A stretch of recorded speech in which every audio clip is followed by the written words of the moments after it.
হাসির রাজা, জ্ঞানের রাজা, রসিক রাজা।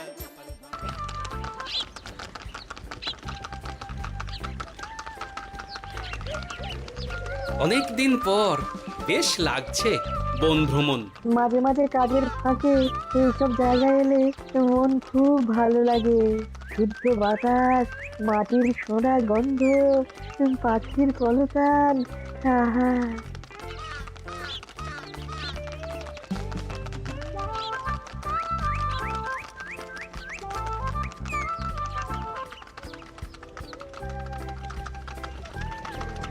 মহারাজের রথ থামছে। আমরা এইখানে বসে আজ রাজকার্য পরিচালনা করব। মন্ত্রী, তুমি ঝটপট এখানে বসার বন্দোবস্ত করে দাও। আমি এক্ষুনি ব্যবস্থা করে দিচ্ছি মহারাজ। এই এখানেই আমাদের বসার জন্য ছাউনি করে দাও। এক্ষুনি করে দিচ্ছি মন্ত্রী মশাই। এরা বসার জায়গাটা করে দিক, ততক্ষণ আমরা একটু হেঁটে আসি।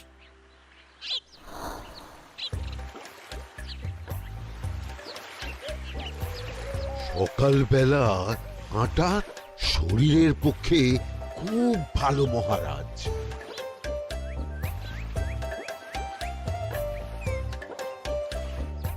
আগেকার দিনে রাজা মহারাজরা এই সব বনে মৃগয়া করতে আসতেন।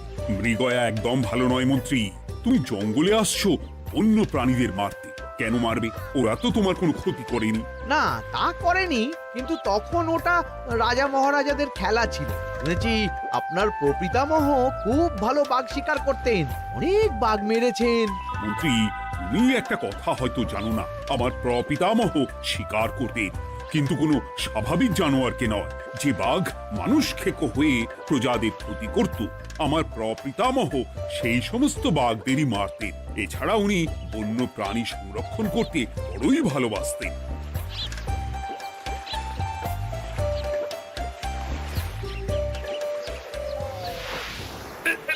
উফ, এটা আবার কি? এই এটা আবার কোথা থেকে উড়ে এলো? কোথাও তো ঝড় হাওয়া কিছুই নেই।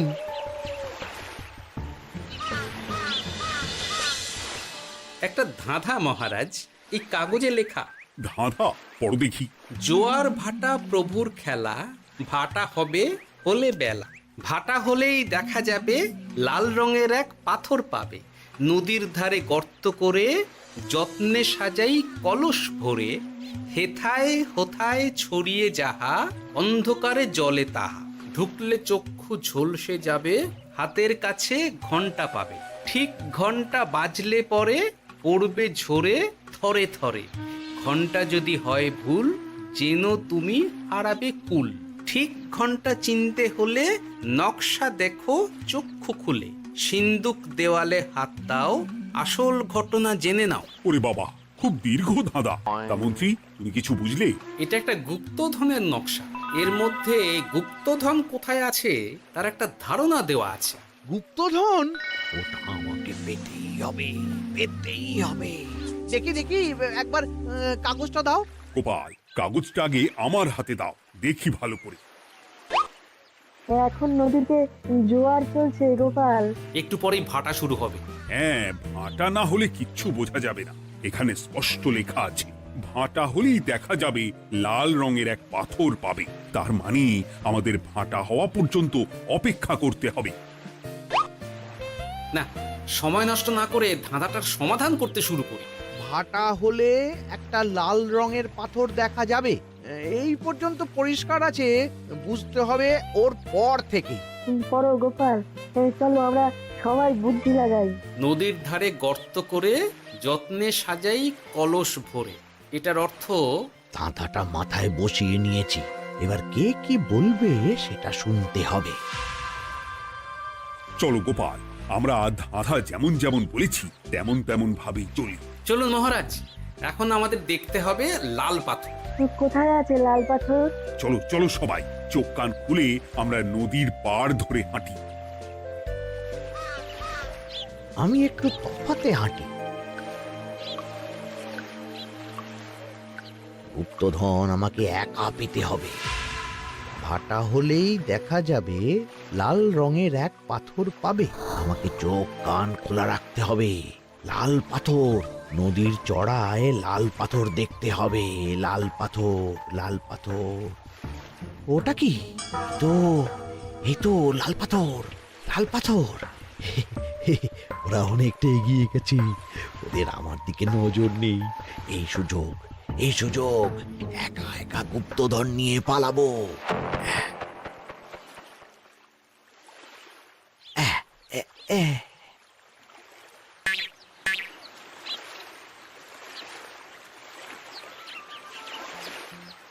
কি গো, আমরা তো হেঁটেই চলেছি, লাল পাথর তো কই দেখতে পাচ্ছি না।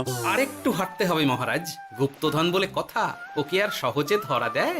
সেটা অবশ্য সঠিক কথা। আচ্ছা, আমরা সবাই তো আসছি হেঁটে হেঁটে, মন্ত্রী মশাই গেলেন কোথায়? ও কি যে ঘটে! সত্যি তো, মন্ত্রী কোথায়? ও সেনাপতি, মন্ত্রীকে দেখেছো? কই না তো মহারাজ। তাহলে কোথায় গেলেন মন্ত্রী মশাই? এই জঙ্গলে বাঘ ভাল্লুক আছে, শেষে কিনা বাঘে নিল। হায় হায় হায়, মন্ত্রী গিন্নির কাছে আমি কি মুখ দেখাবো? হুম, বাঘ ভাল্লুকের পেটে যাবার লোক তো মন্ত্রী মশাই নন। ও গোপাল, কি ভাবছো? কিছু তো একটা বলো। এখন আমাদের মন্ত্রী মশাইকেই খুঁজতে হবে। তবে মন্ত্রী মশাই বাঘ ভাল্লুকের পেটে যায়নি। তুমি নিশ্চিত হচ্ছ কি করে? অত পেঁচালো মানুষকে বাঘ ভাল্লুক গন্ধ শুকেই ছেড়ে দেবে, হজম করতে পারবে না। না না না, এখন রসিকতা করার সময় নয়, আমাদের মন্ত্রীকে খুঁজে বার করতেই হবে। কোথায় গেল মন্ত্রী? চলো চলো, গুপ্তধন মাথায় থাক, চলো মন্ত্রীকে খুঁজি। আহ, মন্ত্রী কোথায় গেল কে জানে। একবার পুরো ধাঁধাটা ঝালিয়ে নি। ভাটা হলেই দেখা যাবে লাল রঙের এক পাথর পাবে। ভাটা হয়েছে, লাল রঙের পাথরের মাথায় চাপ দিয়ে গুহার মুখও খুলেছি। এবার এবার নদীর ধারে গর্ত করে যত্নে সাজাই কলস ভরে। এটাই তো ঠিক বুঝতে পারছি না।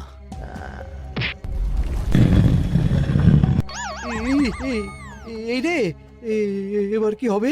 হ্যাঁ, মহারাজ, কোথাও একটা আওয়াজ হলো। এই, আওয়াজটা কোন দিক থেকে হলো? চলুন সামনে এগিয়ে যাই, আমার মনে হয় আওয়াজটা সামনের দিক থেকে এলো। আমারও তাই মনে হলো। তবে কি মন্ত্রী মশাই লাল পাথরের হদিশ পেয়ে গেছেন? আমাদের চোখে পড়লো না, অথচ মন্ত্রী মশাইয়ের চোখে পড়ে গেল। আসলে আমরা কথা বলতে বলতে গেছি, তাই নজরে পড়েনি। মন্ত্রী মশাই একা একা আমাদের পেছন পেছন আসছিলেন। উনি ইচ্ছে করেই আমাদের পেছনে পেছনে আসছিলেন। নিজে একা গুপ্তধন নিয়ে যেতে চেয়েছিলেন, এখন কোথায় আছেন কে জানে।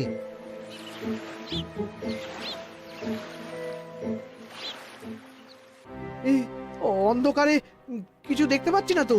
দাঁতাতে কি ছিল? হ্যাঁ, কি ছিল?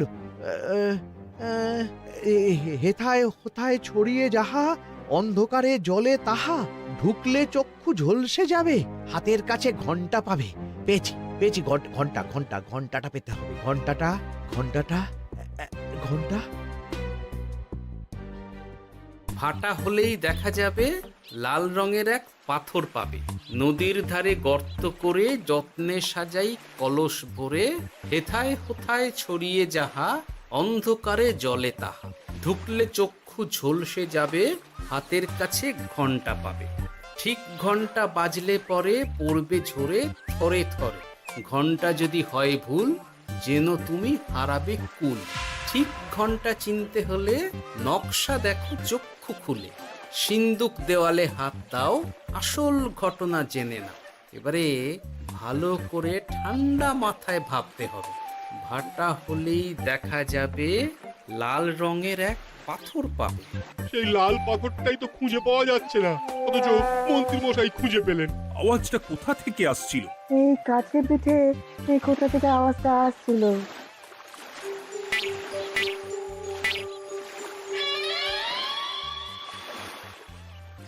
এই তো, এটাই মনে হয় সেই লাল পাথর। একটু নাড়িয়ে চাড়িয়ে দেখি তো কিছু হয় কিনা।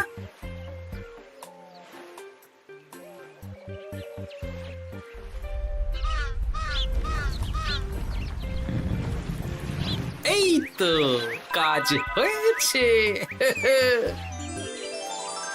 এই তো সুড়ঙ্গ। আপনারা নিচে নামুন, আপনারা কি দেখছেন সেটা বলবেন মহারাজ। সবাই যদি নেমে যাই, যদি কোনো কারণে সুড়ঙ্গের মুখ বন্ধ হয়ে যায়, তাহলে আর আমরা বাইরে বেরোতে পারবো না মহারাজ। গোপাল ঠিকই বলেছে, আমরা দুজন বাইরে থাকি। মহারাজ, আর একটা কথা, কোনো ঘন্টায় হাত দেবেন না, মনে আছে তো? ঘন্টা যদি হয় ভুল, যেন তুমি হারাবে কুল। ওরে বাবা, এই বয়সে আর কুল হারাতে চাই না।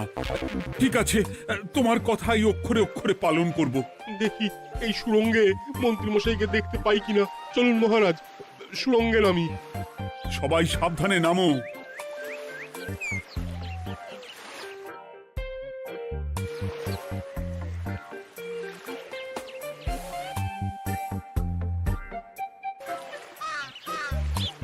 মহারাজ, ওখানে কি কি দেখতে পাচ্ছেন? ওখানে কি মন্ত্রী মশাই আছেন?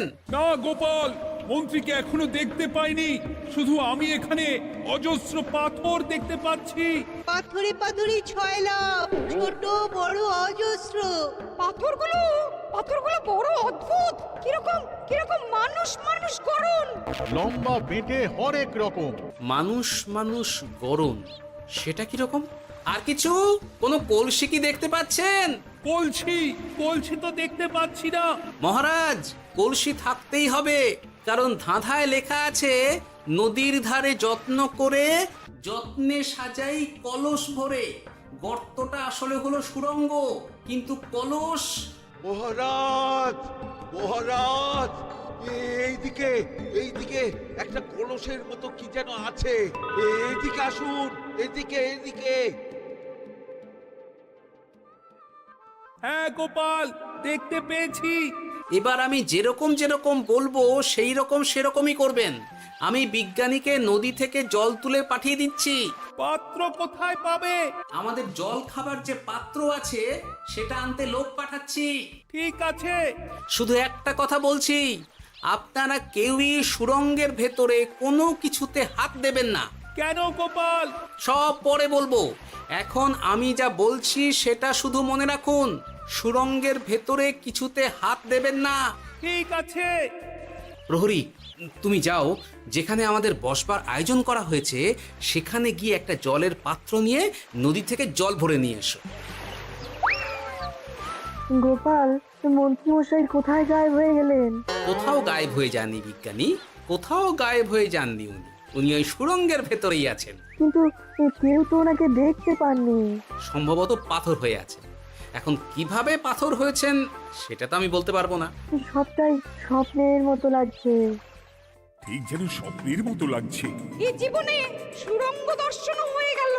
আমাদের পাতাল প্রবেশ। পাতালে আসিয়া আমি মনে মনে বলি, গুপ্তধর নিয়ে আমরা যেন সৎ পথে চলি। তোমার এখনো কাব্য আসছে সভাকবি? আসছে মানে কাব্যের সাথে আছে রোমাঞ্চ, করছে গা শীত, হচ্ছি আমি অধীর। মহারাজ, জল দিয়ে বিজ্ঞানীকে পাঠাচ্ছি। কি করতে হবে বিজ্ঞানীকে সব বলে দিয়েছি। তুমি ভেতরে আসবে না? আসবো ঠিক সময়ে। এখন আমি যেমন যেমন বলবো আপনি ঠিক তেমন তেমন করবেন। ঠিক আছে। বিজ্ঞানী, যেমন যেমন বললাম ঠিক তেমন তেমন ভাবে কলসিকে জল দিয়ে পরিষ্কার করবে। মনে রেখো, ধাঁধায় আছে কলসি সাজাই যতন কর। তুমি একটা কথা মনে রেখো বিজ্ঞানী, কোথাও হাত দিও না কিন্তু। ঠিক আছে গোপাল, তোমার উপস্থিত বুদ্ধির তুলনা নেই। আমি যাচ্ছি গোপাল। সাবধানে সাবধানে। মহারাজ, বিজ্ঞানী যাচ্ছে। সাবধানে নামো, সাবধানে। মহারাজ, এই কলসিটা কোথায়? ওই তো, একটু সাবধানে যাও।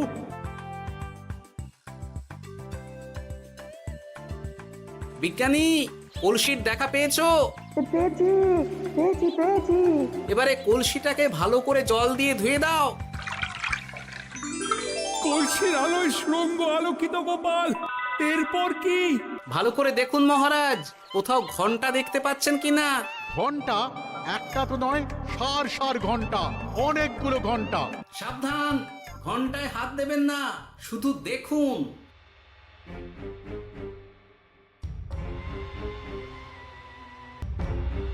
মহারাজ, আমরা গুপ্তধনের খুব কাছে চলে এসেছি। তাই নাকি?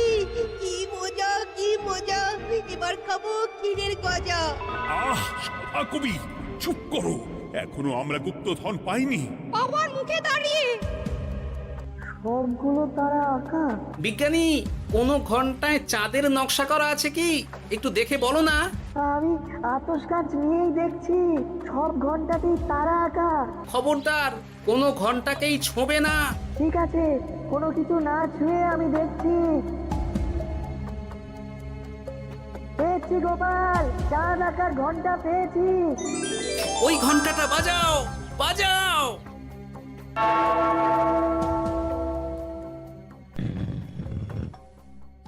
গুপ্তধন পেয়েছেন মহারাজ? বাঁচাও, বাঁচাও, বাঁচাও। বাঁচান মহারাজ, বাঁচান বিজ্ঞানী, মহারাজ, মন্ত্রীর গলা পাচ্ছ না? মহারাজ, আমি পাথর হয়ে আছি, আমাকে মানুষ করুন মহারাজ। তুমি তো মানুষই ছিলে, হঠাৎ করে পাথর হলি কেন? মহারাজ, গুপ্তধন পেয়েছেন? পেয়েছি, তার সাথে মন্ত্রীকেও পেয়েছি। মন্ত্রী এইখানে কোথাও পাথর হয়ে দাঁড়িয়ে আছে। দাঁড়ান মহারাজ, এবার আসছি। সাবধানে এসো। আমি ভেতরে যাচ্ছি, বুঝলে? যদি কোনো কারণে দেখো পাথরটা গুহার মুখটা আটকে দিয়েছে, অমনি তোমাদের কাজ হলো পাথরটাকে ছুঁয়ে ফেলা, বুঝলে? ঠিক আছে গোপাল দাদা। আমার মনে হয় বিপদ আর কিছু ঘটবে না, তবুও সাবধানের তো মান নেই। ঠিক আছে, তুমি নিশ্চিন্তে ভেতরে যাও। বাঁচাও, আমাদের বাঁচাও, আমাদের সবাইকে মানুষ করুন। আমাকে মানুষ করুন মহারাজ। আপনাকে তো মানুষ করা হবে মন্ত্রী মশাই। আগে বলুন, আপনি পাথর হলেন কি করে? ও, মনে পড়েছে, ধারার শেষ লাইন, সিন্দুক দেওয়ালে হাত দাও, আসল খবর জেনে না। সত্যি গোপাল, তুমি না থাকলে এই এত কিছু আমাদের সবার কাছে অজানাই থেকে যেত।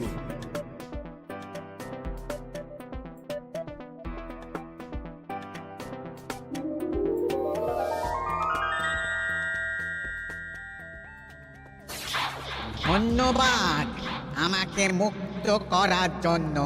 আপনি কে? আমি যক্ষ। আমাকে এই ধন সম্পত্তি পাহারা দেওয়ার জন্য এক ডাকাত দলের সর্দার যক্ষ করে রেখেছিল। আমি 100 বছর ধরে এইখানে যক্ষ হয়ে আছি। আমি তোমার জন্য মুক্ত হলাম গোপাল। এই সম্পত্তি তোমার গোপাল। সম্পত্তি নিয়ে আমি কি করব?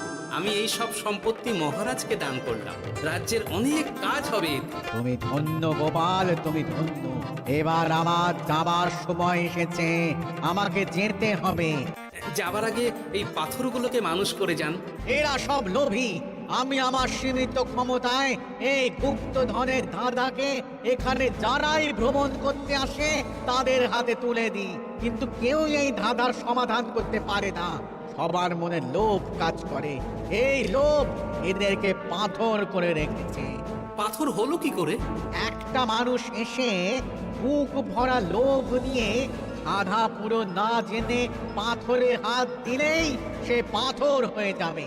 আমাদের ভুল হয়েছে, আর লোভ করবো না, আমাদের বাঁচাও। আমাকে মুক্ত করে দিন, আমার খুব ভুল হয়েছে মহারাজ, মুক্ত করে দিন আমায়।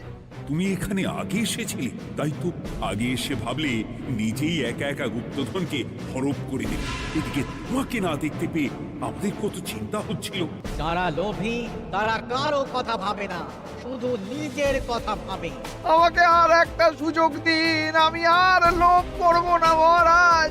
ও, তোমার কথার কোনো দামই নেই। না মহারাজ, আমাকে আর একটা সুযোগ দিয়ে দেখুন, আমি আর লোভ করব না, আমাকে মানুষ করুন মহারাজ। আমাদের সবাইকে মানুষ করুন, দয়া করে মানুষ করুন। যক্ষরাজ, এদের আপনি ক্ষমা করে দিন। ঠিক আছে, তোমাদের আবার মানুষ করে দিচ্ছি।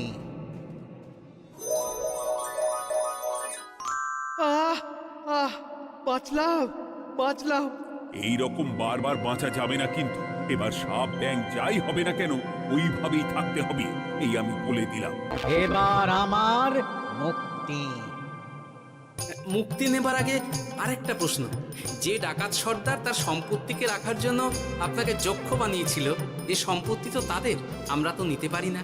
লোভ বড় খারাপ গোপাল, অতিরিক্ত লোভ মানুষকে পশু করে দেয়।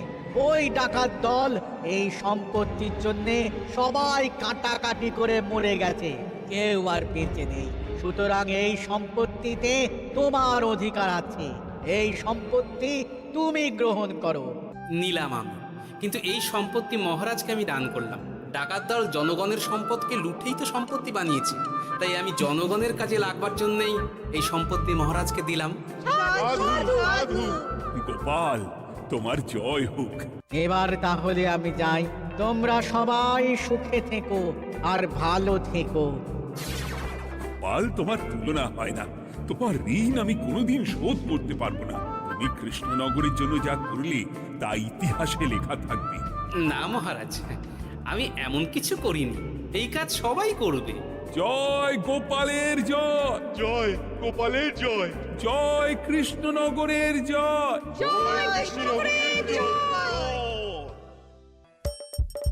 হাসির রাজা জ্ঞানের রাজা রসিক রাজা